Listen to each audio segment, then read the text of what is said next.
dicit ei Pilatus, quid est veritas? E disse-lhe Pilatus, o que é a verdade? A pergunta, o que é a verdade, subjaz toda a tradição filosófica, mesmo que, por vezes, implicitamente, subrepticiamente, de maneira latente, a questão, o que é a verdade, pode ser suscitada e está presente. Se não a questão, a resposta. Portanto, uma concepção de verdade.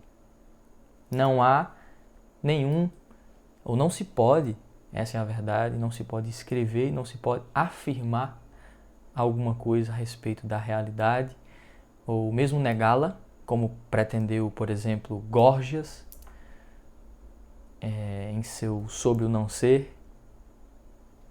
Não se pode fazer tal coisa sem que haja uma concepção de verdade.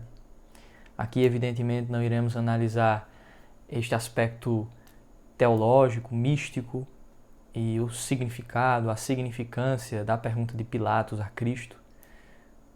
Eu não irei sequer mencionar qualquer coisa a respeito disso, pois o nosso objeto é outro. Mas a pergunta é bastante ilustrativa. A questão da verdade encontrou respostas, como eu disse, ela sempre está presente, mas em determinados momentos ela encontra definições que podemos assim dizer são luminares, são definições que se destacam ao longo da tradição filosófica e que alguns considerariam verdadeiramente filosóficas, e com eles eu concordo. Assim assumindo a dicotomia clássica, platônica, de filosofia e filodoxia, a determinados pensadores, filósofos que na verdade não o são.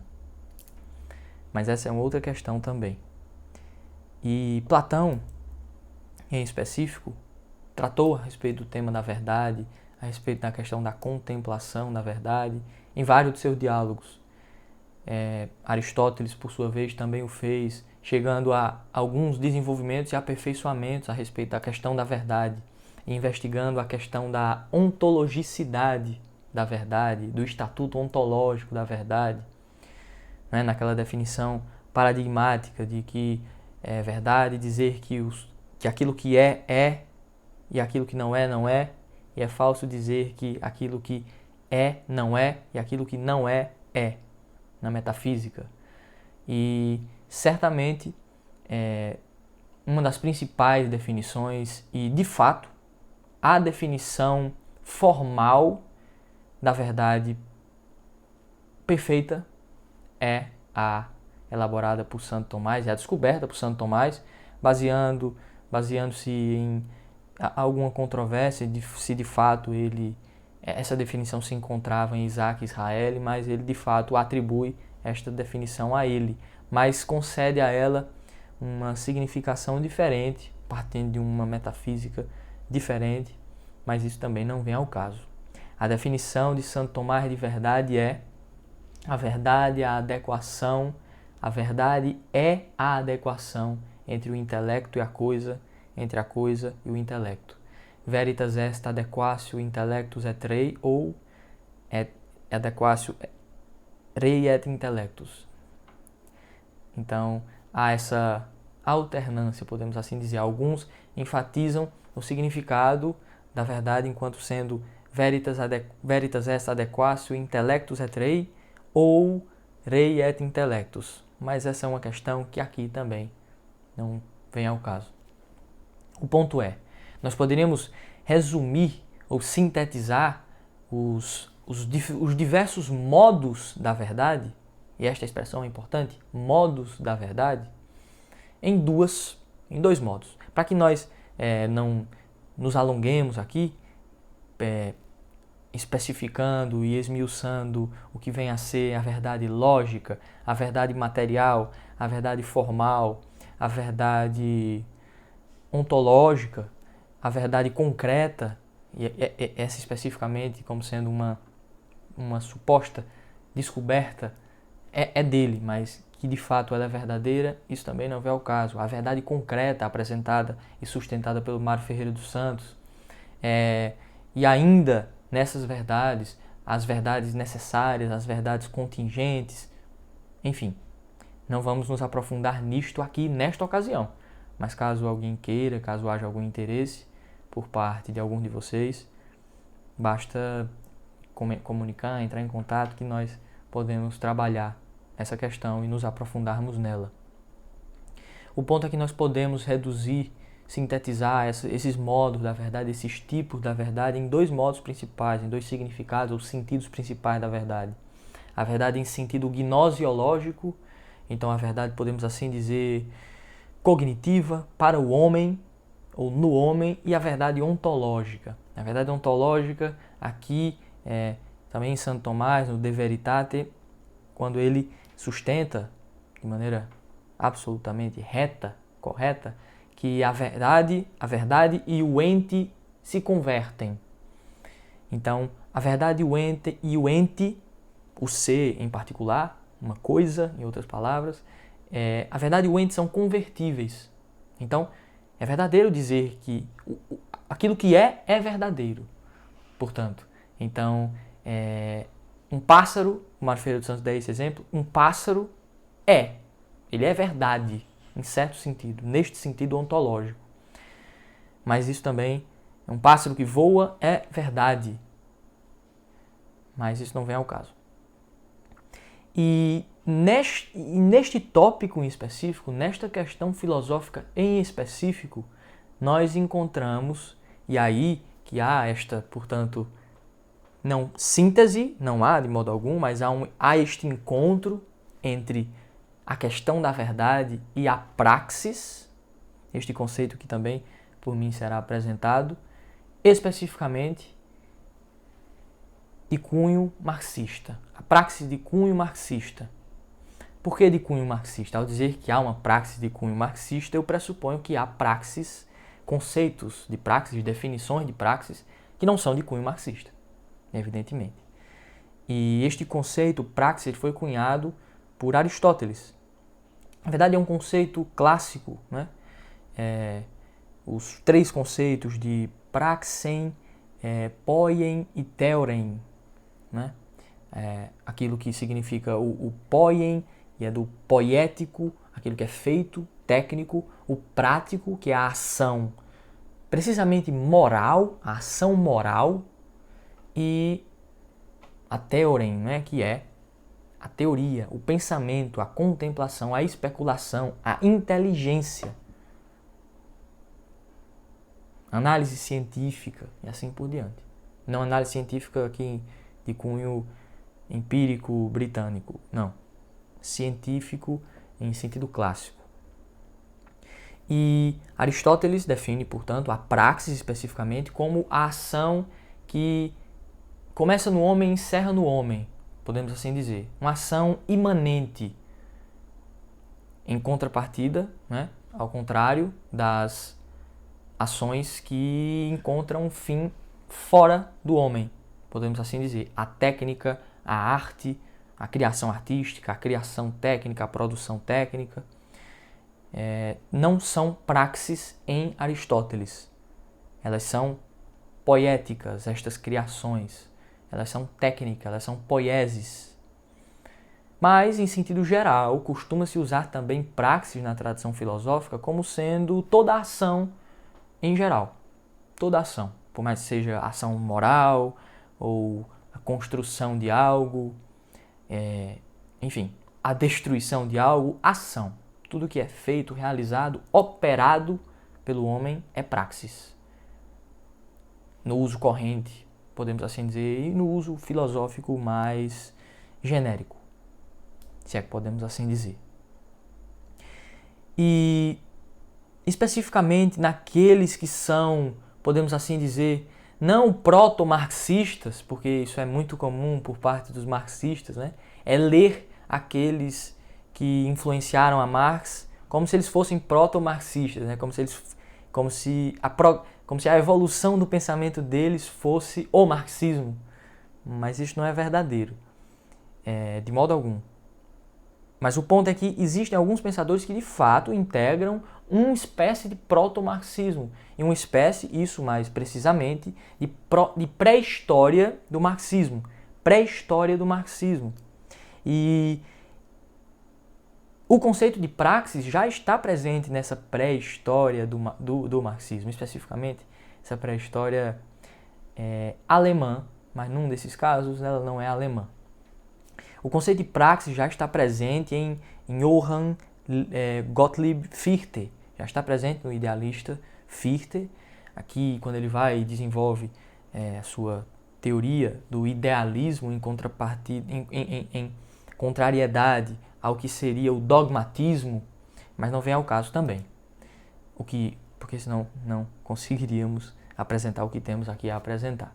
Então, esse conceito se encontra em Fichte, mas esse conceito se encontra principalmente em August Cieszkowski, um polonês, um jovem hegeliano, um hegeliano de esquerda, mas o David McClellan, em seu The Young Hegelians and Karl Marx, os jovens hegelianos e Karl Marx, apresenta as particularidades do Cieszkowski, porque os jovens hegelianos, os hegelianos de esquerda, eles eram anticristãos. O que pautava essa divisão entre jovens hegelianos ou hegelianos de esquerda e direita era a atitude desses homens ante o cristianismo. E o Cieszkowski, ele não era contrário ao cristianismo. Na verdade, o conceito de Cieszkowski de praxis se encontra inserido numa cosmovisão cristã e numa historiosofia, podemos assim dizer. Esse é o título de uma de suas obras. Na verdade, essa palavra está no título de uma de suas obras, a qual está aqui anotada, sim. Prolegomena zur Historiosophie, de 1838. E nesta obra se encontra uma conclamação pela abolição entre a diferença entre filosofia e praxis. E, portanto, há uma defesa, há uma sustentação por parte de Cieszkowski de uma transição na filosofia, de uma espécie de identificação, de simbiose entre a filosofia e a praxis, entre a filosofia e a prática, seja lá o que isso signifique. Mas há essa sustentação de que a filosofia, nesta etapa, e vejam bem, para vocês terem noção, isso, para Cieszkowski, tem relação com a terceira era do mundo, que seria a era do Espírito Santo, aqui bebendo diretamente, fazendo referência direta a Joaquim de Fiore, né? O monge lá gnóstico que o Eric Voegelin demole. Mas enfim, e aqui nesta ideia de praxis, essa praxis ela só se justificaria porque estaríamos na era do Espírito Santo, em Cieszkowski. Essa ideia de que haverá uma transição da filosofia. A filosofia, de algum modo, ela se cumpre, ela chega à sua consecução, à sua consumação e, portanto, muda. Muda de estrutura, muda de natureza, muda de condição propriamente.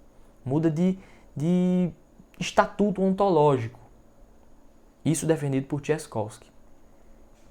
Então, haveria, portanto, uma união entre a intelecção e a ação, entre o intelecto e a vontade, podemos assim dizer. E é propriamente uma síntese, uma simbiose entre a filosofia e a ação, a praxis. Em Cieszkowski, praxis. Em Cieszkowski, este conceito está presente também, mas há um outro pensador, este é apresentado também pelo David McClellan, mas principalmente pelo Leszek Kolakowski em seu Main Currents of Marxism e nas obras do próprio Moses Hess, evidentemente.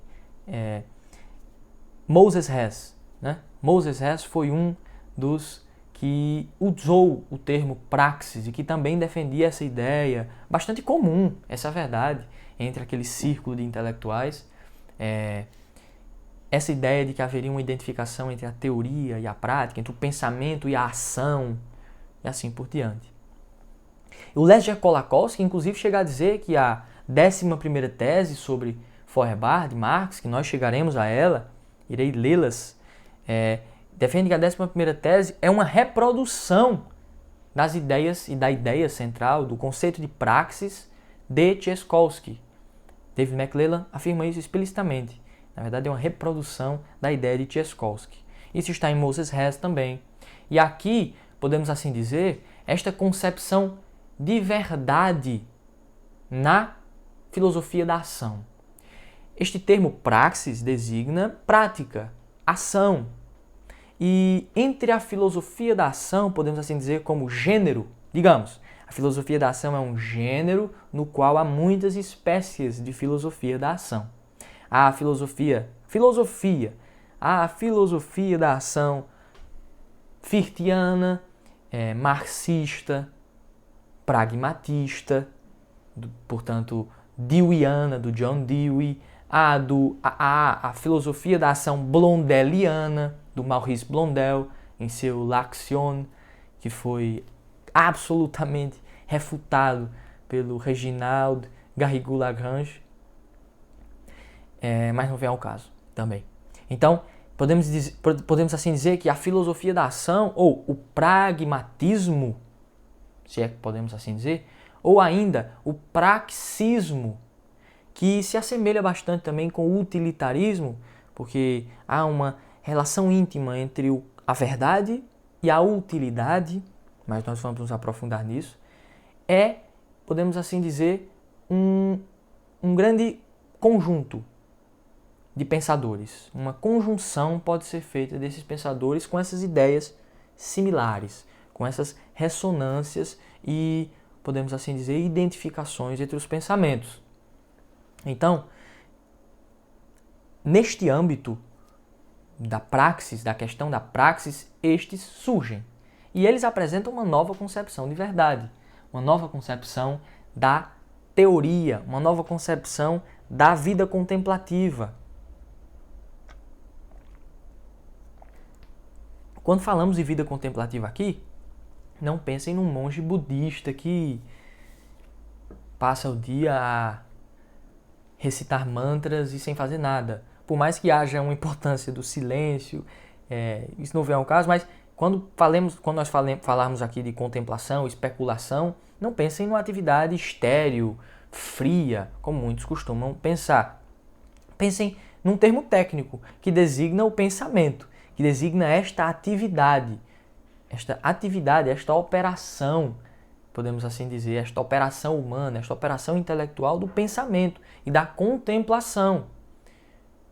Podemos assim dizer, o espelho, speculum, a raiz etimológica é a mesma. Então nós espelhamos de algum modo, usemos essa analogia, nós espelhamos os entes e os contemplamos nas nossas ideias. Nós os unimos naquilo que eles têm de comum, em comum, nós os separamos naquilo que eles têm de diferente e assim por diante, por meio da abstração. Esta apreensão se dá por via intelectual, por via intencional, me perdoem. Então podemos assim dizer que a verdade é uma adequação entre o intelecto e a coisa por via intencional. Lucas, o que significa dizer por via intencional?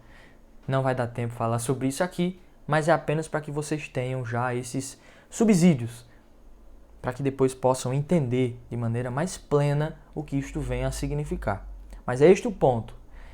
Há esta dimensão e, portanto, este domínio do homem, que é o domínio do pensamento, da atividade, do pensamento, da atividade contemplativa, da atividade especulativa, teoréticos, a bios teoréticos, a vida contemplativa da qual falava Aristóteles. E há também a vida prática, a vida ativa. E o Giovanni Reale, o italiano, menciona que este dilema, este confronto entre a vida contemplativa e a vida ativa foi, podemos assim dizer, foi criado no Renascimento. Ele menciona isso aqui em O Saber dos Antigos, que nós faremos referência a ele mais uma vez neste vídeo daqui a pouco. Ele menciona que este debate, podemos assim dizer, ou que uma incompreensão a respeito da vida ativa e vida contemplativa surgiu no Renascimento.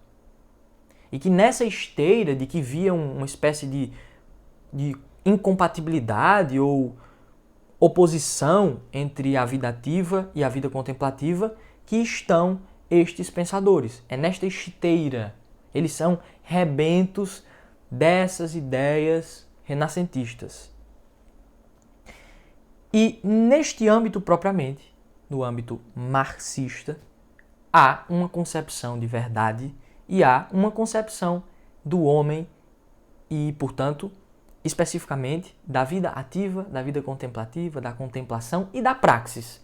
Esta teoria tão repetida, tão falada de Marx, tão analisada por Giovanni Gentile, por Antônio Gramsci, que veio acunhar a filosofia da praxis, por Etienne Balibar e por muitos outros, pelo próprio Rodolfo Mondolfo, neste livro Ruim. Rodolfo Mondolfo é um marxista. E o ponto é que muitos entendem a praxis como sendo o principal conteúdo interno do marxismo. Muitos entendem como sendo, portanto, o acme, né? Como os gregos falavam, o ponto alto, ou o fulcro, o fundamento do marxismo, a praxis. E o que vem a ser essa praxis? Né? A praxis, Marx a apresenta em suas teses sobre Feuerbach, teses ad Feuerbach. Essas teses foram escritas em 1845. Escrevi aqui algumas curiosidades sobre a elaboração dessa obra. Usei alguns livros, os quais eu aqui não me recordo, mas um deles eu me recordo desse, é a biografia escrita pelo José Paulo Neto, que tem valor, certamente. Não tem muito valor filosófico, mas tem valor biográfico. As teses sobre Feuerbach, isso é de saber notório, né? É um memorando, é um livro, não é um livro, é um fragmento, e é parecido, de fato, com aqueles fragmentos pré-socráticos. Porque é um livro muito curto, com aforismos, com passagens aforísticas muito claras, ou melhor, nem muito claras, mas muito contundentes, ou pretendem-se muito contundentes, apesar de por vezes obscuras, né? Isso não é nada bom, não é nada elogioso, isso é ruim, prejudicial para a compreensão daquilo que está escrito. E o contexto teórico, né? O contexto teórico dessa obra é o seguinte: Marx havia escrito um ano antes a Sagrada Família, e a obra posterior às teses contra Feuerbach é a ideologia alemã. Onde há uma análise, onde há, digamos assim, onde Marx se detém sobre o tema sujeito-objeto, sobre a relação entre o homem e a objetividade, o homem e a realidade, sujeito-objeto, subjetividade e objetividade, homem e mundo circundante, mundo real, Lebenswelt, como dirão alguns. Basicamente isso, em terminologia clássica, o homem e o ser, o homem e os entes, enfim. Marx aqui se detém neste período, em momentos também na Sagrada Família, momentos na ideologia alemã, também nos manuscritos econômico-filosóficos, os manuscritos de 44, mas ele analisa, e esse tema é um dos temas de análise de Marx naquela época. Então, portanto, a relação entre o homem e as circunstâncias. Basicamente isso. Na ideologia alemã, ele vai dizer que as circunstâncias fazem os homens, assim como os homens fazem as circunstâncias. O que está em plena consonância com o que vem a ser a praxis, e que nós analisaremos agora. Né? Marx a escreveu muito provavelmente em março de 1845. E as curiosidades são estas. No mesmo ano, em 45, Max Stirner escreveu O Único e Sua Propriedade. Moses Hess escreveu A Essência do Dinheiro. Marx, no mesmo ano, foi expulso da França e foi para a Bélgica, Bruxelas. Elaborou a ideologia alemã a quatro mãos, junto com Engels. E antes disso, no mesmo ano, evidentemente, escreveu, no ano de 45, no mesmo ano, antes de escrever com Engels a ideologia alemã, escreveu as teses ad Feuerbach, que serviam não para serem publicadas, certo? Estas obras elas foram publicadas, e aqui eu não me recordo, eu acredito que em 1888, uma obra como um apêndice de uma obra de Engels, que é Ludwig Feuerbach e a Filosofia Alemã. Salvo engano, é este o título, mas foi publicada, portanto, 40 anos depois, né? 43 anos depois, acredito que tenha sido publicada em 1888, 88 ou 89. Então, foram obras que não foram... Foi uma obra, se é que podemos chamar assim de obra, é de fato uma obra de Marx, mas não é um livro, é um memorando, é um livrinho, são anotações, são rascunhos que Marx não usou para publicar. Marx não escreveu para publicar, mas escreveu para autocompreensão, para compreender as suas próprias ideias, enquanto elaborava aquelas obras e investigava aquelas questões. Escreveu para si e não para publicar. Alguns dizem que, por esse motivo, essa obra não tem valor, mas isso é questão que os marxistas devem resolver entre si. Eles têm que resolver qual é o critério de canonicidade das obras de Marx. E este tema, critério de canonicidade, é um tema sobre o qual eu pretendo falar. Enfim, mas você pode encontrar alguns marxistas que vão dizer, mas essas obras aí não têm valor, enquanto outros vão dizer que tem valor sim, elas revelam o fundamento, o mais importante, o distintivo do marxismo. Então, o critério de canonicidade, se essas obras elas vão ser descartadas ou não, por qual critério, muitos tentaram fazer isso, muitos tentaram racionalizar essa rejeição, né? Althusser é um desses, enfim, eu não vou aqui entrar nessa questão. O ponto é que essas obras existem e foram escritas por Marx. Se você quer dizer que ela é o mais importante ou que ela é o menos importante, essa é outra questão. Mas ela, se admitida, ela é necessariamente pelos temas sobre os quais Marx trata, uma das obras mais importantes. Uma das obras, nos escritos, como queira, mais importantes. Porque é uma das obras que trata da questão da verdade. É que trata da concepção que Marx tem da ontologia, que Marx tem da realidade, do que é a realidade, do que é o homem e de qual é a relação entre o homem e a realidade. Se o homem pode conhecê-la, se não pode conhecê-la, se a cria ou se não a cria, se a transforma ou não, se a muda, enfim. Então, esta é uma obra importante, pelo seu próprio conteúdo. Ela não pode ser negligenciada. Mas, curiosamente, né, aqui eu anotei também que o Corny, um francês, já o mencionei, entende as teses contra Feuerbach, ou sobre Feuerbach, como o elo que liga as obras anteriores e posteriores e todas as obras de Marx. Né? Barata Moura, o brasileiro, uma análise biográfica, diz que é um momento peculiar e determinante, porque isso culminaria na ideologia alemã. E isso aqui foi mencionado pelo José Paulo Neto em sua biografia. Mas o ponto é que é uma obra que, por mais que tenha relevância em seu próprio conteúdo, é muito negligenciada. Eu disse, não pode ser negligenciada, mas é.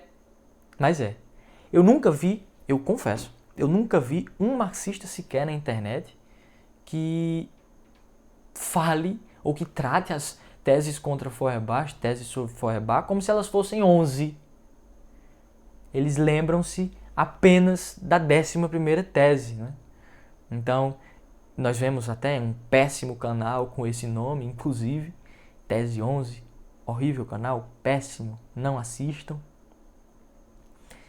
Péssimo em todos os sentidos. E esquece-se que há 10 outras teses. As teses contra Feuerbach são 11. Não é apenas uma, não é apenas a 11ª. Nós vemos muitos marxistas negando que há uma... Isso é o mais importante nesse vídeo, tá? Negando, e aí já apresento o que é o ponto mais importante do vídeo. Muitos marxistas negam que há em Marx uma defesa ou uma sustentação de uma tese segundo a qual a praxis é o critério veritativo, o critério de verdade, ou que à praxis cabe o primado veritativo. Podemos assim dizer nas palavras de Giovanni Reale, e irei citá-lo.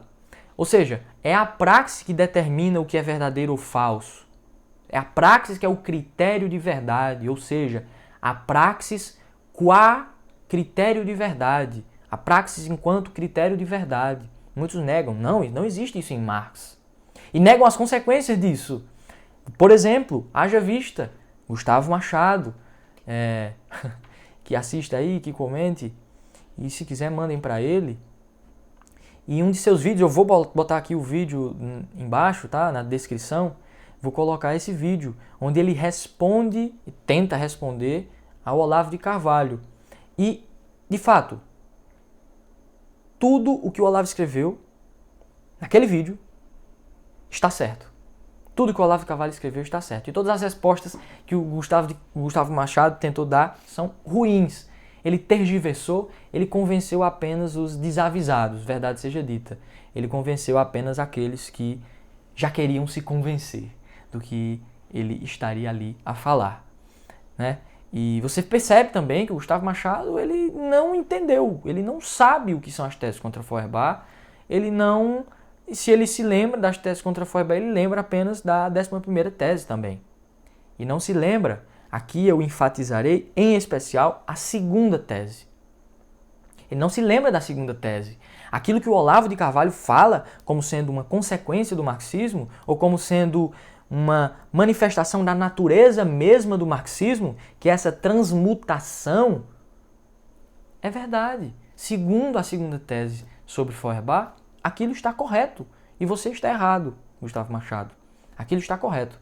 Incrivelmente, Gustavo Machado não entendeu nada daquilo que estava escrito, que foi escrito pelo Olavo de Carvalho, e aquilo que foi escrito pelo Olavo de Carvalho está certo. Está tudo certo. Aquilo ali está certo. Basta que os marxistas lembrem-se e leiam Marx. Leiam as teses contra Feuerbach, em especial a segunda tese, que irei ler. Diz o Nicolás Gomes Dávila: tanta é a fé do marxista que por vezes ele abstém-se de lê-lo. Tanta é a fé do marxista que por vezes ele abstém-se de ler Marx. A fé dele é tão grande que ele não precisa sequer ler Marx.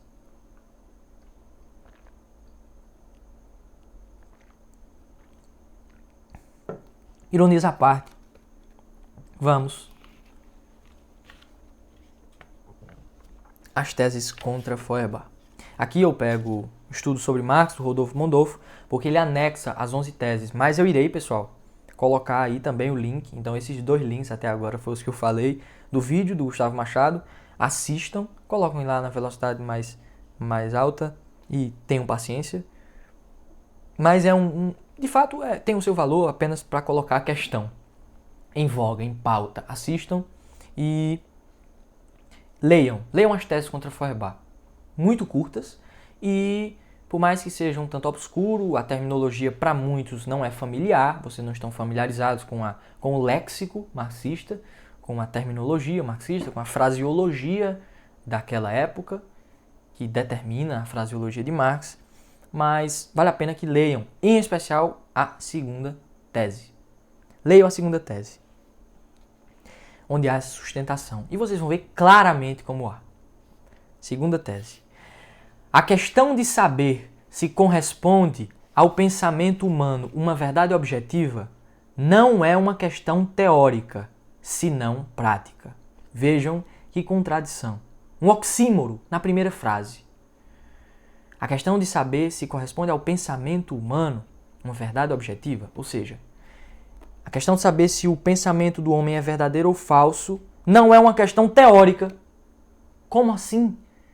Se a própria teoria, por definição, segundo a definição dos próprios termos, é o pensamento. O pensamento está no âmbito do próprio pensamento, está na teoria. Então, como é possível que a questão de saber se ao pensamento humano corresponde a uma verdade objetiva não é uma questão teórica, mas prática? Vocês vão ver. É um absurdo, mas vocês vão ver qual é a suposta solução dada por Marx. O homem deve demonstrar na prática a verdade. O homem deve demonstrar a verdade. Demonstrar na prática a verdade. Isto é, a realidade e o poder, a objetividade de seu pensamento. A discussão sobre a realidade ou a irrealidade de um pensamento que se alheia da praxis é uma questão puramente escolástica. E comentando e criticando de maneira um tanto contundente, o Michele Federico Tiaca escreve aqui em seu Filosofia e Antifilosofia o Michele Federico Giacca escreve: assim diz Marx na segunda das teses sobre Feuerbach. A questão referente a se ao pensamento humano diz respeito a uma realidade objetiva não é uma questão teórica, mas prática. Oxímoro, evidente. Por definição, aquilo que diz respeito ao pensamento é teórico, e aquilo que é teórico diz respeito ao pensamento. Oxímoro, contradição, falso. É na praxis, continua Marx, e o Giacca citando Marx, é na praxis que o homem deve demonstrar a verdade, isto é, a realidade e o poder, a imanência do seu pensamento. A discussão sobre a realidade ou não realidade de um pensamento que se isole da praxis é uma questão puramente acadêmica. Aqui Marx, fecha aspas, começa Giacca, aqui Marx, por não ser filósofo, confunde a eficácia prática e operativa com a verdade. Não levando em conta que são eficazes e operativos também o erro e o mal, e que a questão da verdade ou não verdade de um pensamento é apenas teorética, sem que isso signifique ou comporte isolamento da praxis. Mas a questão da eficácia prática é distinta e subsequente. A questão da verdade ou não verdade de um pensamento é apenas teorética.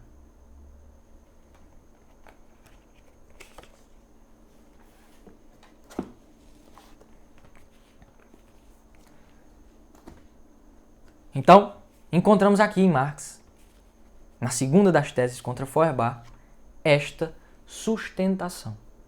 Esta, como já comentei, incorreta, falsa sustentação.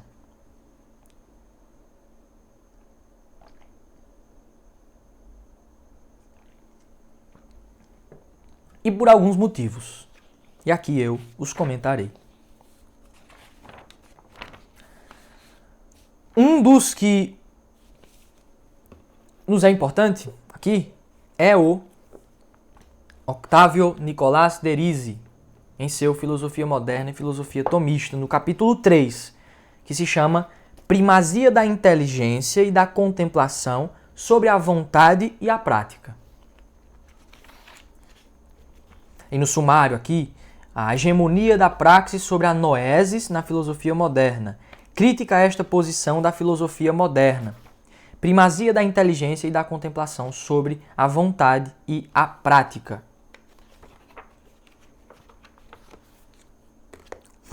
Estes aqui,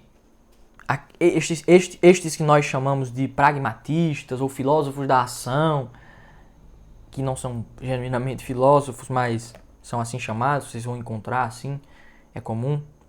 Aqui são chamados pelo de Rizzi como anti-intelectualistas. Eles são contra o intelecto.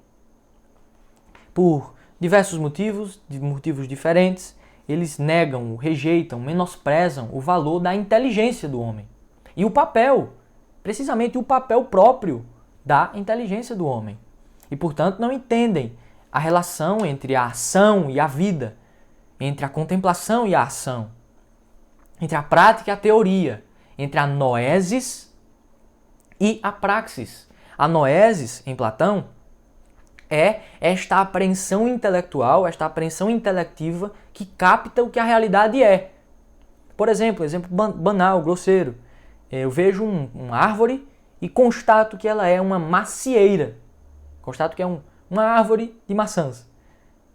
Esta atividade é chamada por Platão de noesis. Então, esta atividade, noesis, a atividade noética, precede a praxis. E é ela, a noesis, que informa a ação. Informa a ação. Dá forma à ação. É a contemplação, é a inteligência.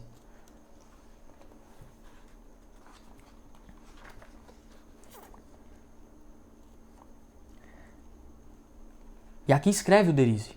Ora, como a atividade prática tende ao ser previamente apreendido, e só a atividade especulativa o capa, o capta pela inteligência e não pela vontade, segue-se que a supremacia da inteligência sobre a vontade, da noese sobre a praxis, da contemplação sobre a ação, equivale e leva consigo a supremacia do ser transcendente sobre a imanência. Então, há esta primazia da noese sobre a prática, da praxis sobre a praxis. Há esta primazia da contemplação sobre a ação. E aqui, o Mário Ferreira dos Santos, na Filosofia Concreta, ele fala a respeito da ação. Comenta o que é a ação. Ele, o Mário Ferreira dos Santos e o Giovanni Reale, ambos citam Goethe. Na verdade, Fausto, né? Na obra, Fausto fala que no princípio, no início, era a ação. E não o logos, mas a ação. Fausto é bem pragmatista também. E ambos comentam como esta afirmação é absolutamente prepóstera, absurda, ridícula, em última instância. Pode soar aos desavisados, aos que são imperitos, aos incautos, uma coisa interessante. Mas ela é simplesmente prepóstera. Prepóstera. E ambos comentam em específico esta passagem do Fausto. No princípio era a ação. E o Mário Ferreira dos Santos, falando sobre a relação entre a ação e a inteligência, ou entre o intelecto e o pensamento, o juízo também, a ratio boni, a ratio decidendi, a ratio, ou seja, a razão que decide a ação, fala: a ação é um sendo, pois é o partir de um termo para outro. Está aqui falando sobre o que é a ação. Em toda ação sobre a realidade, toda ação sobre um ente, há a necessidade desse exame que discerne os atos e as potências dos entes. Isso aqui foi o que eu escrevi, mas aqui ainda entendendo a realidade. Para que eu possa agir sobre uma coisa, eu preciso entender o que aquele ente é em ato e em potência. Para que eu possa fazer alguma coisa, realizar, tanto produzir quanto criar, produzir aqui tecnicamente ou criar artisticamente, eu preciso saber o que as coisas são antes, previamente. A contemplação informa a ação. A contemplação está no início, no princípio e no fim da ação. E é neste sentido que afirma o Giovanni Reale aqui em seu ótimo, pequeno, grande livro, O Saber dos Antigos. Recomendo que todos leiam e nós podemos, se vocês se interessarem, digam aí. Podemos comentar, digam aí que nós me organizo e futuramente nós podemos comentar especificamente este livro. Alguns estão comentando, mas certamente será ainda melhor que outros comentem, né? Que eu possa comentá-lo é algo que, se vocês quiserem, podem dizer. Mas, voltando, aqui neste livro, em 2 capítulos em específico, o Giovanni Reale analisa a concepção de verdade em Marx. Então é um livro que se detém, felizmente, de maneira até útil para nós aqui. No capítulo 2, o ideologismo e o esquecimento do verdadeiro, e no capítulo 3, o praxismo e o produtivismo tecnológico. O Giovanni Reale, aqui analisando o praxismo, exatamente o que nós estamos analisando, fala como o praxismo defendido por Marx é sofístico, é uma espécie de sofisma, precisamente, por definição, rigorosamente, e que o que é defendido por Marx, o considerar verdadeiro, já foi denunciado e refutado por Platão. Então esta concepção de verdade, que podemos assim dizer, não é uma verdade, não é um tipo de verdade que tem força por si, podemos assim dizer. Não é uma verdade que tem força própria. Ou seja, o pensamento, determinadas ideias, é como se elas não tivessem força própria. E, portanto, o que determinasse a verdade de um pensamento é a hegemonia de um pensamento. É o considerar verdadeiro. É se ele é disseminado, se ele é eficaz, prático, operativo, se as pessoas conhecem, enfim. Também é um dos sentidos disso. Também é uma das consequências disso. E isso é sublinhado pelo Reginaldo Garrigou Lagrange. Aqui em outro contexto ele está falando sobre teologia, mas ele faz uma análise filosófica antes de se aprofundar em questões teológicas. Aqui o Garrigou Lagrange diz: se muda a noção de verdade, as afirmações já não permanecem verdadeiras da mesma maneira, nem segundo o mesmo sentido. Então, se a verdade já não é mais a adequação entre o intelecto e a coisa, mas é a adequação entre o intelecto e a ação, não é mais a adequação entre o intelecto e o ser, portanto, o ser, o ente, aquilo que nós contemplamos, mas sim entre o intelecto e a ação, essa verdade muda. Ela é constantemente mutável. Então, sim, mais uma vez, aquilo que sublinha, comenta o Olavo de Carvalho, está correto. E o Gustavo Machado não entendeu. E nem sei se poderia entender.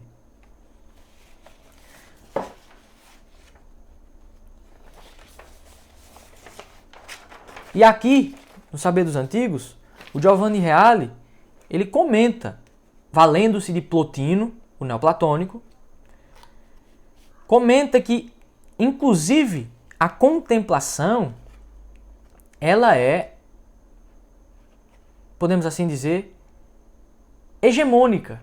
E que a própria ação, como escreve aqui o Giovanni Reale, prefiro ler, aliás, a própria praxis, ou seja, ação e produção, segundo Plotino, visa, mesmo sem o saber, a contemplação. Ela procura alcançar a verdade, mesmo se toma o caminho errado da pura ação e produção. Até para aqueles que agem, a contemplação é o fim. O que não puderam alcançar pelo caminho reto, procuram agarrá-lo girando a seu redor. Então, até mesmo isso aqui já está em Santo Tomás, quando nós poderemos, portanto, dizer que aquilo que é buscado na prática é o bem e não a verdade, apesar de haver uma relação transcendental entre os dois. O ponto é aqui para nós: não existe ação sem contemplação, não existe ação sem pensamento, não existe ação sem apreensão da realidade. E só quem apreende a realidade, Santo Tomás também o comenta na Suma Teológica, só quem capta a realidade é o intelecto e não a vontade. Aqui, em terminologia tomista, quem capta a realidade, quem capta o ente, quem o apreende, para que assim, a partir desta apreensão, se possa agir sobre a realidade, é o intelecto. Por definição, a verdade é determinada no âmbito do intelecto, no âmbito teorético e não prático. Lembrem-se do que diz o Tchaka, reassistam.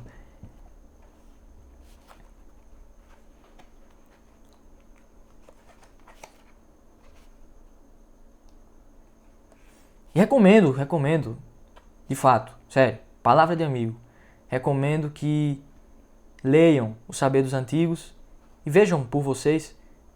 Aqui eu poderia ler, por serem tão bons, e o próprio Giovanni Reale cita Platão, cita extensamente Platão, Aristóteles, então Plotino.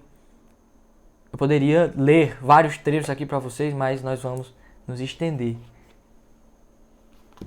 É claro que em outras ocasiões podemos voltar a tratar alguns temas, caso haja alguma pergunta, alguma objeção, alguma contestação, podemos voltar a tratar sobre o tema. Então,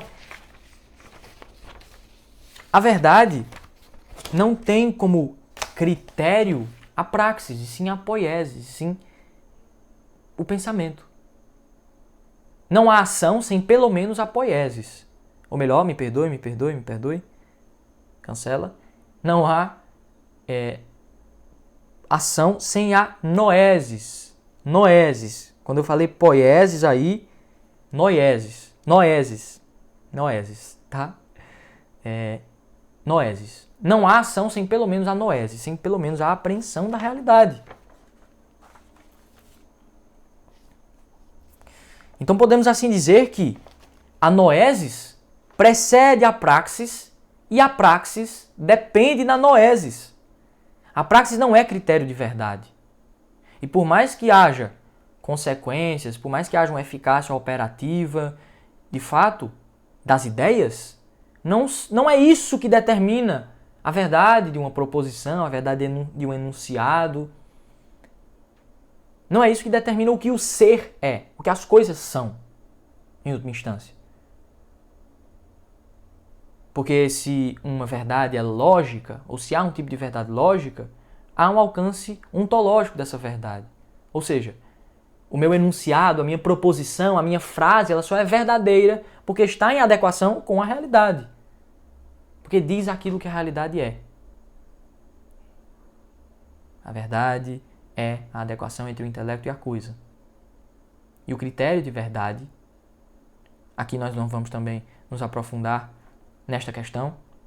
Mário Ferreira dos Santos possui uma obra ótima neste tema, que se chama Teoria do Conhecimento, Gnosiologia e Criteriologia, onde há um capítulo especificamente sobre a questão da verdade, sobre o critério de verdade, sobre o erro, sobre a falsidade, enfim, toda a tradição filosófica, genuinamente filosófica, há estas análises, mas em especial também em Mário Ferreira dos Santos, na filosofia concreta, e em especial nessa obra Teoria do Conhecimento.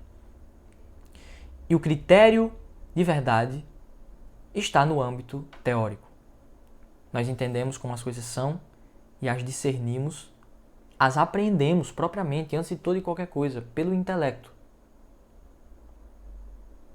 Por via intencional, pelo intelecto.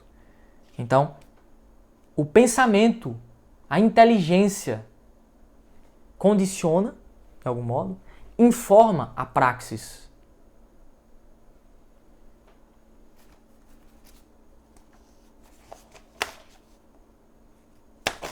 A ação é feita em função da contemplação.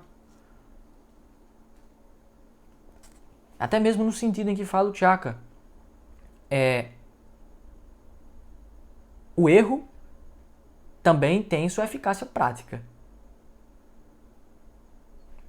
Portanto, depois do fim de uma ação, na finalidade da ação, no término dessa ação, contempla-se e se sabe se aquilo é bom ou ruim.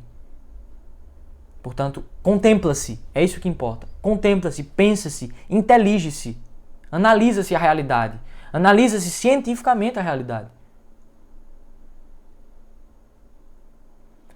E os marxistas entendem, não, mas em Marx há uma concepção prático-crítica da verdade, que há uma relação entre a verdade entre a teoria e a prática, porque a teoria é um tipo de ação e a própria ação também reveza-se, há um ciclo entre ação e contemplação, entre teoria e prática. Não é isso que Marx está falando.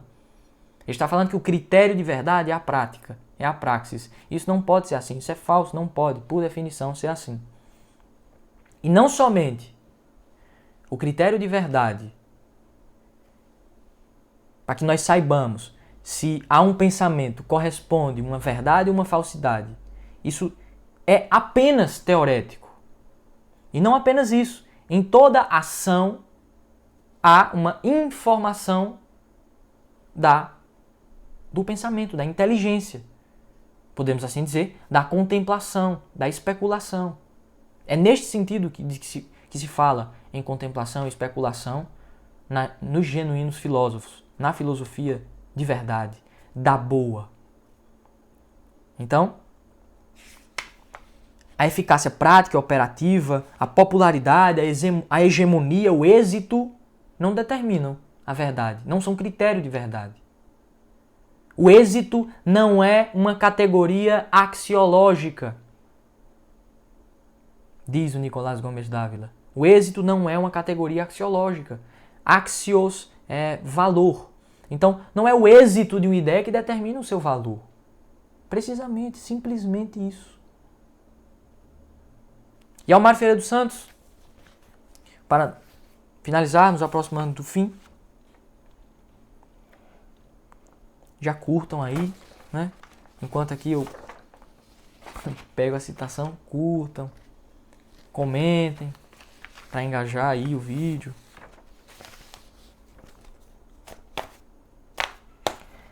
O Mário Ferreira dos Santos escreve em Teoria do Conhecimento.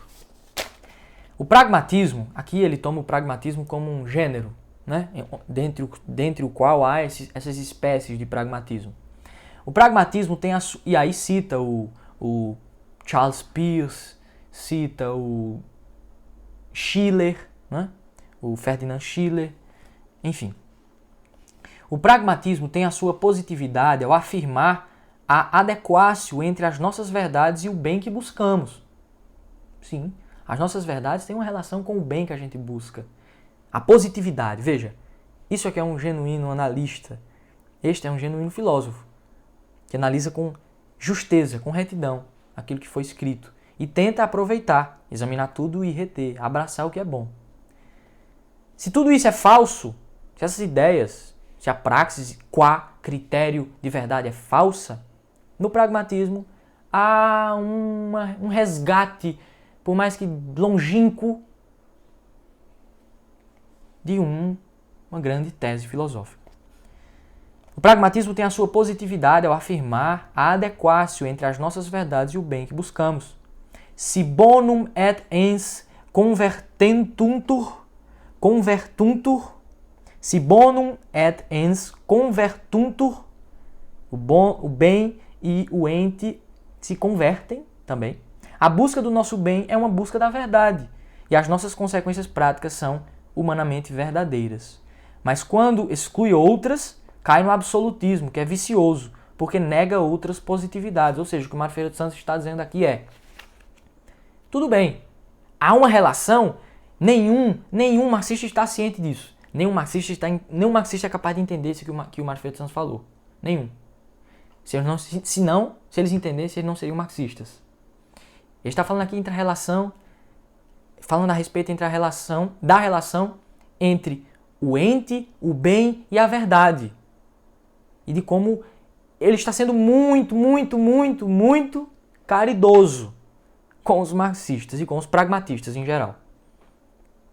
Mas ele diz, por mais que haja essa positividade, como o Mário Ferreira dos Santos chama, por mais que haja essa positividade no pragmatismo, ele é vicioso, ele incorre em erro fatal, porque ele nega a verdade. Ele nega os outros tipos de verdades. Ele nega, por exemplo, as verdades que são chamadas de verdades fundamentais pelo Jaime Balmes, por exemplo, que são o princípio da não contradição, isso nós já falamos sobre ele, o princípio da não contradição, o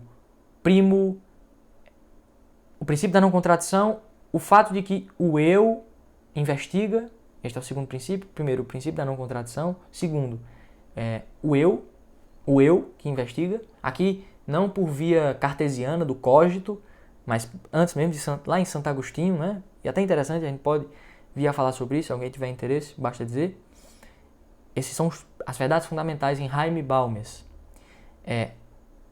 Princípio da não contradição, o eu que investiga e a capacidade da razão de entender a realidade, de encontrar a verdade. Capacidade de razão para a verdade. Então, os pragmatistas negam isso quando dizem que o critério de verdade é a praxis numa prepóstera ideia. Em outras palavras, nega outros modos da verdade. Escrevi eu. A visão global da verdade, dentro dos diversos planos em que pode ser estudada, como o plano lógico, ontológico, ôntico, gnosiológico, psicológico, empírico, pragmático, podemos assim dizer, deixada de lado. Esta visão global, podemos assim dizer, esta visão sinóptica, como faz um verdadeiro dialético, quem assistiu o vídeo anterior sabe do que eu estou falando, é perdida. É isto. Este é o vídeo, esta é a praxis de Marx, esta é a concepção prático-crítica de Marx e, sobretudo, em específico, na praxis, se nós fôssemos analisar de maneira boa tudo que envolve a praxis, as teses contra Feuerbach, nós levaremos muito tempo. Então, a segunda tese é a tese onde há essa sustentação, como vocês puderam ver, mais explícita da praxis enquanto critério de verdade. E como a praxis ela não pode ser critério de verdade e nem pode estar superior à teoria. Portanto, como em 2 pontos, a praxis não é critério de verdade, a poiesis é critério de verdade, ou mais que a poiesis, a inteligência, o intelecto é critério de verdade. Ou, mais ainda, A realidade, o ente é o critério de verdade, a evidência objetiva. Mas isso também exigiria mais explicações e não vem ao caso. A própria realidade é a régua, é a régula da verdade. Por via intencional no intelecto. E, em segundo lugar, a ação não pode ser hegemônica. A prática não pode ser hegemônica. Não pode possuir este primado, esta hegemonia na vida e no espírito. Aqui espírito não, aqui em sentido idealista. Mas sim a própria inteligência e a contemplação. É que possuem esta primazia, esta hegemonia no homem. É basicamente isto. Vejam essas recomendações que eu dei, em especial o Saber dos Antigos. Há um outro trecho aqui de uma entrevista que o Giovanni Reale concedeu. Merece ser lida para finalizar.